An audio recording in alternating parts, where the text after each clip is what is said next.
अस्सलामुअलैकुम, वेलकम है आप सभी का इस नई वीडियो में। तो जैसे आप सभी को पता है कि जेके Bose class 10th, class 11th और क्लास 12th के जो एनुअल एग्जाम्स हमारे 2024-25 सेशन के हैं वो 15 फरवरी से यहाँ पे स्टार्ट होने वाले हैं। इस बीच आपके पास लगभग एक महीने का टाइम यहाँ पे बचा है, 35 दिन है। हम मान के चलते हैं कि वो एक ही महीना यहाँ पे है। अब आप में से मैक्सिमम बच्चे पूछते रहते हैं कि 2024-25 सेशन में पेपर किस तरीके का आ जाएगा, क्या पेपर ईजी आ जाएगा, पेपर टफ आ जाएगा, पेपर मॉडरेट आ जाएगा। बहुत सारे कमेंट्स जो हमने पिछले मॉडल पेपर्स पे वीडियो डाले हैं उनमें बहुत सारे कमेंट्स आपके आए हैं। तो इस वीडियो में मैं आपके साथ उसी के बारे में बात करूंगा। ये वीडियो उसी पे रहने वाला है, क्योंकि आप देख लोगे यूट्यूब पे आपको बहुत सारे लोग बोलेंगे कि पेपर इजी आ जाएगा, कोई बोलता पेपर टफ आ जाएगा, कोई बोलता पेपर मॉडरेट आ जाएगा। तो बच्चे यहाँ पे काफ़ी ज़्यादा कंफ्यूज हो जाते हैं। तो इसलिए इस वीडियो में मैं आपको डिटेल में समझाऊंगा, पूरा एंड तक देख लेना। चैनल को सब्सक्राइब कर देना, व्हाट्सएप और टेलीग्राम ग्रुप दोनों ज्वाइन कर देना।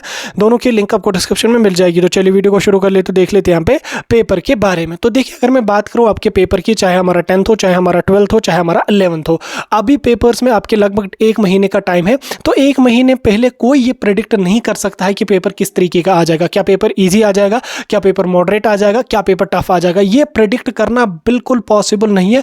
कोई कितना भी किसी को एक्सपीरियंस 20 साल 30 साल का हो, वो बिल्कुल प्रेडिक्ट नहीं कर सकता कि पेपर किस तरीके का आ जाएगा। हाँ, इतना ज़रूर हम कह सकते हैं कि अगर आप अच्छी तरह से पढ़ के जाओगे, ठीक, देखो आपने अपना सिलेबस कवर किया होगा, मैक्सिमम कोई यूनिट आपका छूटा है, आप उसको कवर कर लो, आप पढ़ लो अच्छी तरह से। एक महीने का टाइम काफ़ी अच्छा टाइम होता है, काफ़ी टाइम है एक महीने का टाइम। आप जब इस एक महीने को अच्छी तरह से यूटिलाइज कर लोगे, अच्छी तरह से आप प्रिपेयर करके जाओगे, मैं गारंटी के साथ लिख के देता हूं कि आपका कोई भी क्वेश्चन छूटेगा नहीं। क्योंकि अब की बार अगर हम देखेंगे जेके बोस की तरफ से जो पेपर फ्रेम किया जाता है वो उतना डिफिकल्ट लेवल का नहीं होता जितना आज से 4 साल पहले या 5 साल पहले जितना डिफिकल्ट लेवल लगता था। हालांकि उस टाइम जब वो बच्चे पढ़ते भी नहीं थे तो ऑब्वियसली डिफिकल्ट लगता ही लगता था, भले ही वो सिलेबस से ही क्यों ना होता था, लेकिन बच्चे उतनी ज़्यादा मेहनत नहीं करते। पिछले कुछ सालों की अगर हम बात करेंगे, बच्चे बहुत ज़्यादा मेहनत करते, चाहे बच्चा वो 10th में है, चाहे बच्चा 11th में है, चाहे बच्चा 12th में, उसके पास इतने सारे रिसोर्सेज हैं, उसके पास ऑनलाइन रिसोर्सेज होते हैं, उसके पास ऑफलाइन कोचिंग होती है, स्टडी मटेरियल उसके पास इतना ज़्यादा होता है, तो उसने अच्छी तरह से प्रिपेयर किया हुआ होता है। तो बच्चों को जो वो पेपर उतना डिफिकल्ट लगता नहीं। हालांकि कुछ सब्जेक्ट्स हैं, जैसे फिजिक्स की अगर हम बात करेंगे 11th 12th की, उसका पेपर हर साल बच्चे कहते हैं कि पेपर डिफिकल्ट लेवल का आया है। या मैथमेटिक्स की अगर मैं बात करूँ तो उसका भी पेपर अक्सर बच्चे बोलते हैं कि पेपर 11th 12th का डिफिकल्ट मैथमेटिक्स का आया है। वो डिफिकल्ट होता नहीं है। देखो, मैथ और फिजिक्स है ही ऐसा सब्जेक्ट जिसमें डिफिकल्ट लेवल के ही क्वेश्चन बनते हैं। उसमें वही बच्चा अच्छा स्कोर कर पाता है जिस बच्चे ने अच्छी तरह से प्रिपेयर किया हुआ था, जिस बच्चे ने अच्छी तरह से मेहनत की होती है। तो ऑब्वियसली उसके लिए तो वो डिफिकल्ट होता नहीं है। तो सेम आप लोगों के लिए भी ये रहने वाला है कि आप जो 1-1.5 महीने का टाइम है, इसको अच्छी तरह से यूटिलाइज कर लो। इसमें अपना जो टॉपिक आपने छूटा है, जो आपसे छूटा है, या जो भी यूनिट आपसे छूटा है, आप उस यूनिट को प्रिपेयर कर लो अच्छी तरह से। आप उस यूनिट को प्रिपेयर कर लो। बाकी जो आपने प्रिपेयर किया उसको अच्छी तरह से रिविजन्स आप कर लो, रिवाइज उसको अच्छी तरह से कर लो। डेफिनेटली आपका पेपर बिल्कुल भी टफ नहीं होगा, आपका पेपर बिल्कुल आसान लगेगा और इंशाल्लाह आप 90% के प्लस स्कोर करके आ जाओगे। लेकिन उसके लिए आपको मेहनत करनी पड़ेगी। बाकी ये जो आप देख रहे हो या कमेंट्स करते रहते हो या यूट्यूब पे आप अपना फालतू का टाइम वेस्ट करते रहे, टाइम फालतू में वेस्ट करते रहते हो कि पेपर कैसा आ जाएगा, ईजी आ जाएगा, टफ आ जाएगा, ये सारी बातें बिल्कुल फेक हैं। ऐसा कुछ भी नहीं है। कौन कह सकता है 1.5 महीने पहले या 1 महीने पहले या 5 ही दिन पहले कौन कह सकता है कि पेपर कैसा आ जाएगा? कुछ भी नहीं है।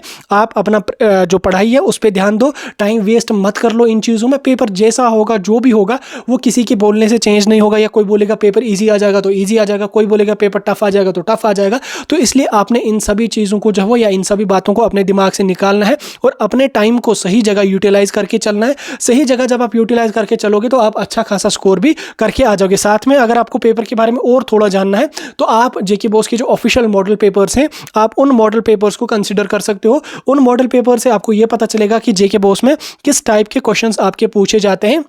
यानी कि किस टाइप के क्वेश्चन बोले तो ऑब्जेक्टिव टाइप कितने पूछे जाएंगे, उसके बाद आपके जो शॉर्ट आंसर टाइप क्वेश्चन कितने पूछे जाएंगे, वेरी शॉर्ट आंसर टाइप कितने पूछे जाएंगे, ये सब आपको जो है वो मॉडल पेपर से ही पता चलेगा। अब मॉडल पेपर्स हमने काफ़ी सारे सब्जेक्ट्स का अपलोड भी किया और बाकी सब्जेक्ट्स का आप जो है वो आने वाले दिनों में हम अपलोड कर ही लेंगे। नहीं तो आप जेके बोस की ऑफिशियल वेबसाइट पर जाके स्टूडेंट कॉर्नर पर क्लिक करके वहाँ पर आपको मॉडल टेस्ट पेपर का एक ऑप्शन होगा, उस पर क्लिक करके सब्जेक्ट वाइज क्लास वाइज आपको मॉडल पेपर देखने को मिलेंगे।